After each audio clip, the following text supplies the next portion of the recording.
Yo, what's good? What's going on, everyone? Hope you're having a great day. It's Neff, and today we're going to be looking at Havoc buffs from yesterday.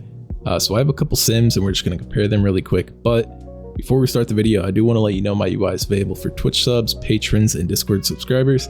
Just released the newest version for pre-patch, updated for all the new stuff classes got and everything. So if you're interested in that, all the links are below. But let's just get into everything. So here's the blue post. Demon Surge damage increased by 80%. It's pretty nice. It needs a lot more help in single target though. But it is pretty good in AoE. But here's a sim from TXT in the DH Discord. I don't know what he actually goes by, where they increased the Demon Surge damage by 1500%. Yeah, that's 1500%. And it still wasn't enough to even be competitive with Aldrachi Reaver. I don't know if that says something more about Aldrachi Reaver or Fel-Scarred. But Fel-Scarred definitely needs a lot more help if they're trying to tune those two equally. There's kind of a weird, Aldrachi Reaver is kind of crazy right now, but we're moving on. But we have Burning Blades damage over time effect increased by 50%. So this was doing about 3.5% of our damage. It looks to be about 5.1% now. So a nice little 1.6% increase from that. Enduring Torment now grants 10% Chaos Strike damage, and Blade Dance damage was 5%, and now it gives 5% haste, was 3%. So the 5% buffed Chaos Strike and Blade Dance doesn't work with Annihilation and Death Sweep because this talent only works outside of meta. And we can see Blade Dance is doing 0.1% more damage, and Chaos Strike is doing 0.4% more damage. I did run some really weird math on the haste increase using a stat weight sim. Basically, with the pre-buff Fel-Scarred sim, 1 point of haste is 10 DPS, and 670 flat haste is 1%. So we got 1340 flat haste. So we multiply 1340 by 10, we get 13.4k DPS. Then I compared 13.4k DPS to a similar ability, doing that amount of damage. I used Fel Rush, it was doing 1.4% of our damage, but this haste is only outside of meta. So we need to take 61% because that's our out of meta uptime of 1.4%. And that gives us 0.85%. So the haste is a 0.85% increase roughly, but overall this change is about a 1.35% increase. Then we have Student of Suffering bonus mastery effect increased by 50%. So now we're getting 21.6% mastery instead of the 14.4% mastery from this buff. Again, I ran some really weird, funny math on this and to get the actual number from this change. But in the sim, we have a 26% uptime on the buff. And while the buff is active, all of our chaos damage is increased now by 7.2% more. So with any means necessary, 75% of our damage is chaos damage.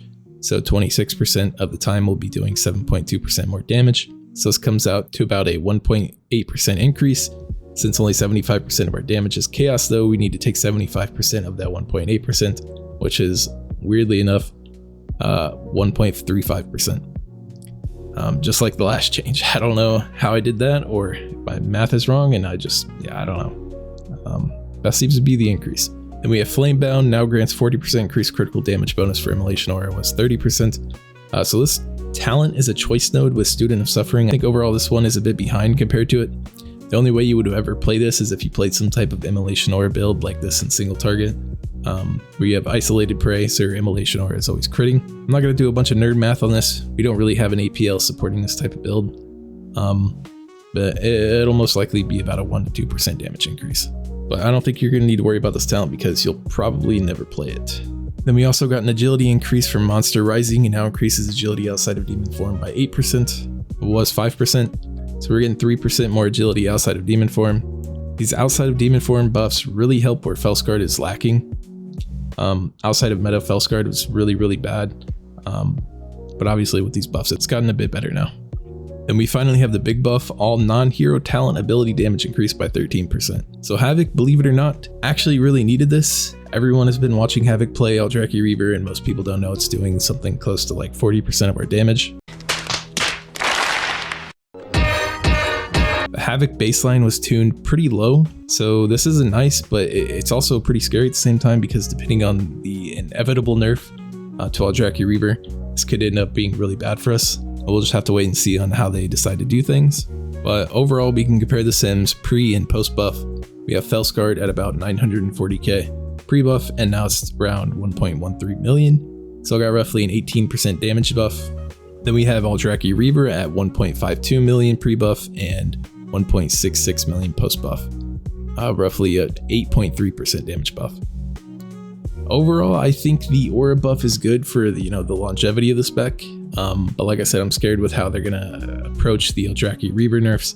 Again, I want to get an Aldrachi Reaver guide video soon because a lot of people are, perpetuating weird info about Aldrachi Reaver, like you need to be some rocket engineer to play the spec. But it's not insanely hard as some people make it seem. If anything, it's just really annoying to play because it's just juggling maintenance buff essentially. You're just playing the regular class with Essence Break and stuff if you decide to play that. And then with Shattered Destiny build, it's even easier, and Shattered Destiny build sims even higher than Essence Break, so you don't even have to really worry about Essence Break, momentum, inertia, all that stuff. It's not very bad. It does have its downsides, which I'll go into depth in another video. In Mythic Plus, it's not very fun to play in Mythic Plus. But Fel-Scarred being buffed makes it pretty competitive in AoE. Anyways, I'm gonna go deeper into these trees later on. Yeah, make sure you guys leave a like, comment, subscribe, all the good stuff. Till next time, see ya.